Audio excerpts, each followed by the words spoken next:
Hi, I'm Russ Mitchell, and welcome to the CBS Evening News Online Edition. Just ahead, more White House staff changes. Presidential Policy Advisor Karl Rove gets his profile lowered. Jim Axelrod has details. Also, Detroit is betting big on cars that burn both gasoline and ethanol. But are drivers buying? Anthony Mason has that story. And could you live a year without buying any products made in China? We'll have the story of one family who did. It is all starting now on the CBS Evening News Online Edition. George W. Bush still has more than 1,000 days left in his presidency, and he's struggling to get it back on track. He's put a new man in charge of his staff, Josh Bolten, and today Bolten really began shaking things up, making some major personnel changes that include a man who has been a guiding force in the Bush White House from day one, Karl Rove. We're going to begin our coverage this evening with CBS News Chief White House correspondent Jim Axelrod. Jim, good evening. Well, Russ, there should be no question about the power of that new White House Chief of Staff, Josh Bolten. Anyone who has the authority to narrow the responsibilities of Karl Rove clearly has the green light to make changes around here. The architect of George Bush's political success had his job downsized today. Rove will no longer oversee policy for the White House, focusing now on big-picture politics. He had been doing both. Has Karl Rove been demoted? I wouldn't look at it that way at all, no. Karl Rove will continue to have a strategic input and a heavy presence when it comes to policy development, but it does free him up to focus on many of the bigger strategic issues which also fall within his portfolio. If the idea is to signal a change in the way business will be done, Bolten picked the biggest name.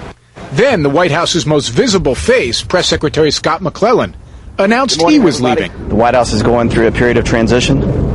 Change can be helpful, and this is a good time and good position to help bring about change. Topping the list of possible replacements, Fox News commentator Tony Snow and former coalition spokesman in Iraq, Dan Senor. The metaphor of the day came from the president's chopper. Technical problems kept it from getting off the ground. Just like grounded poll numbers and a stalled agenda are making it harder to fill top jobs. Take Treasury, where Secretary John Snow has signaled he wants to leave. The administration reached out to at least 3 high-profile business leaders recently: Time Warner's Dick Parsons, Morgan Stanley's John Mack, and Henry Paulson of Goldman Sachs.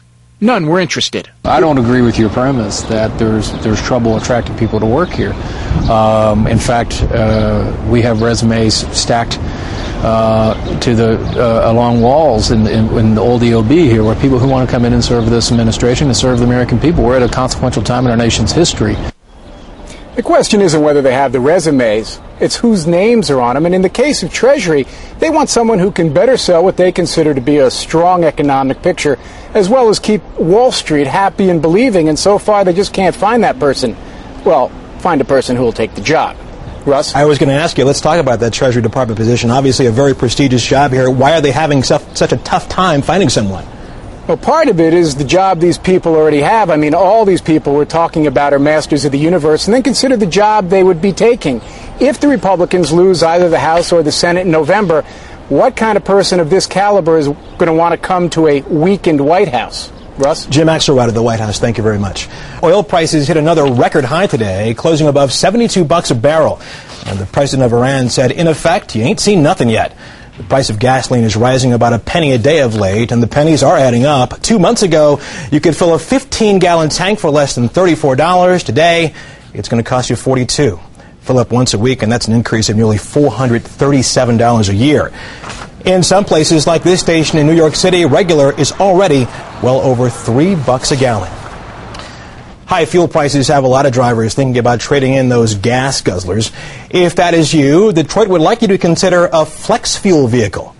Here's our business correspondent, Anthony Mason. The ultimate flex fuel vehicle. When GM unveiled its new Chevy Avalanche this year, they drove it through a giant box of popcorn. Because like many new flex fuel GM vehicles, the Avalanche can run on either gas or E85 ethanol, a corn-based fuel. GM's even putting its money behind a national ad campaign urging Americans to live green by going yellow.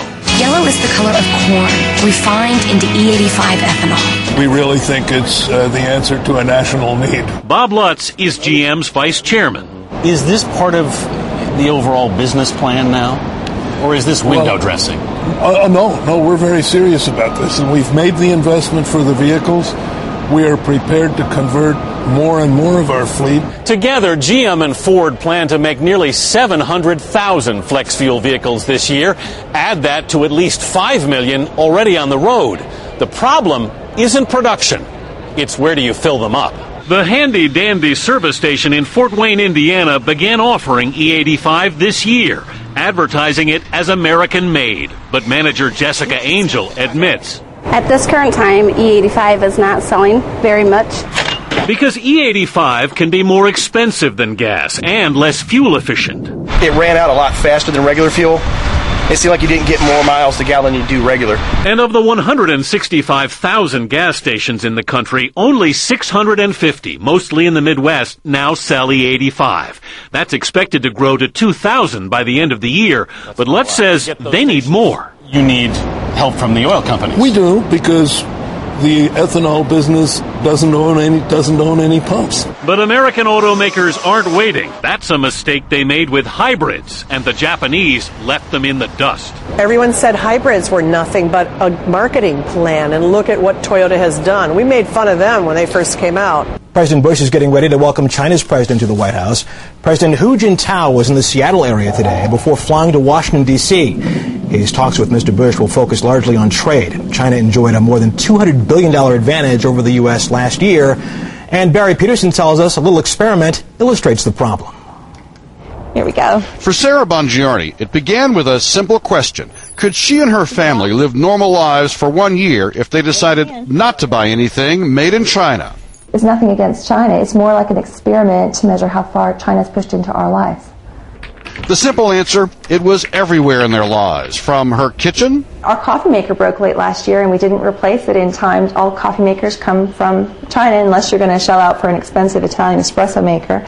To Kevin's workroom, pegboard hangers for his tools only come from China. I've gone all year long with basically my tools just laying around.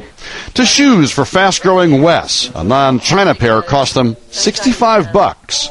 And when Kevin's $20 Chinese sunglasses broke, Sarah bought him some new ones made in the USA. I believe they were about $150, so that would be not normally in the budget. And don't even get her started on finding toys for the kids. Right there. That one's from China, huh? The products the Bongiornis became so dependent on came from factories just like this one here in China. And because of these factories, Americans get a bargain every time they go shopping, and these people get a chance at a better life.